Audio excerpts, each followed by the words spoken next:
While the indie roguelike market has become rather saturated these past few years, with a lot of games never really getting much public attention, be it because of sheer unoriginality or simply because they just kinda suck, every so often one of the new releases in said niche do end up standing out quite a bit. I consider myself to be quite the fan of the genre, which is why for Windblown, a lot of people, me included, didn't need a lot of marketing to be convinced. One gameplay trailer and the mention of the developer's name was enough for $20 to mysteriously vanish from my bank account. I am severely addicted to buying video games and my wife has taken the kids. Motion Twin are the people behind Dead Cells, which is generally regarded as one of the best roguelikes ever made, and so I was sure there was a good chance Windblown was going to scratch a similar itch. Saying the words, multiplayer Hades Dead Cells mix is an easy way to activate the consumer sleeper agents numbering inside of people like me after all. Despite development of multiplayer roguelikes always being a bit of a risk, considering the social skills the average person with a few too many hours in Binding of Isaac has, games like Risk of Rain 2 or Gunfire Reborn have more than proven the concept to be a good idea in recent times. Windblown then really leans into the party aspect of things, with team-wide synergies on certain buffs, perks and items being swappable between members, the in-run currency prices on certain pickups or healing items being splittable, so you can help your unemployed friend in his dire financial situation even in-game, and most importantly, online matchmaking, so you don't have to rely on your actually employed friends in order to play. Although the game is more designed around group play, the solo experience is just as engaging and in parts even less stressful, since there are fewer things flying through your screen and enemy tags always target you instead of the person griefing you. I actually found solo play to be more enjoyable than playing with random people, but that was mostly due to the sudden death mechanic that occurs when one party member dies. As it stands, having someone in your party that is noticeably worse at this type of game is a big detriment for the rest of the group, which can get frustrating rather quickly. Initially I wanted to talk about said mechanic more in its own segment, but the developers are already working on changes for it, so I'm sure it'll be less jarring fairly soon. I hope. The most important part in action games though is obviously the way movement and combat feel, which this one nailed. The flow of dashing and attacking is absolutely smooth, and actually using all of your buttons is incredibly rewarding, the Ultra Attack system being my favorite combat feature overall. After finishing an attack chain on one equipped weapon, you get to use your other one's special attack, giving you both iframes and much appreciated anime main character dopamine. Not only does this deter even the most reptile-brained individuals from being filthy one-tricks, it also gives every weapon combo an automatic baseline amount of synergy.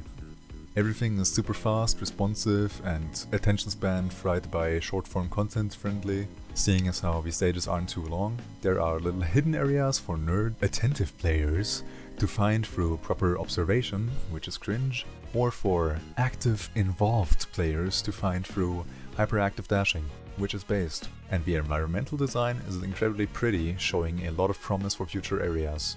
In the base lineup of areas, you already have things like your beautiful waterfall nature zone, your ominous laboratory zone, and my totally not biased pick for the greatest area design ever conceived, a rad pirate harbor. Fuck yeah, dude. Also, surprisingly, the soundtrack is a lot more memorable than I would have expected. Going into the game, I was waiting for a decent, rather generic OST to play as background music while you are focusing on conversing with friends, only to be hit by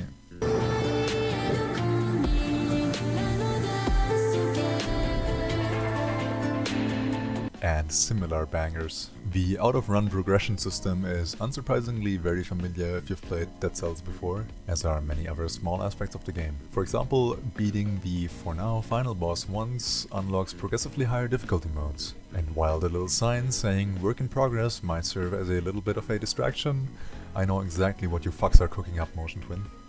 Don't act like we're not aware. You're not being slick.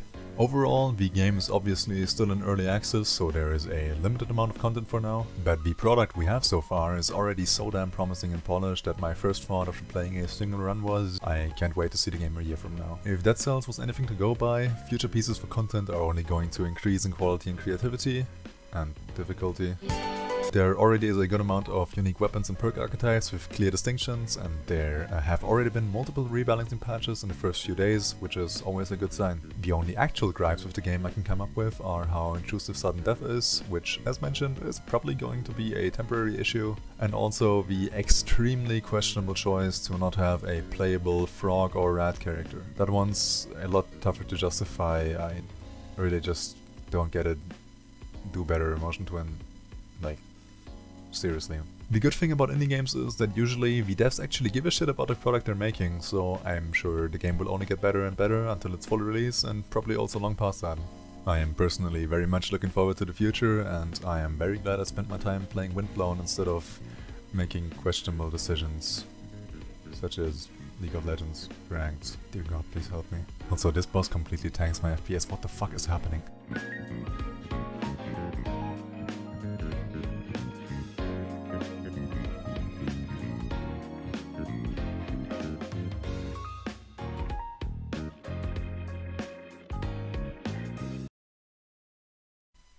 That's so good.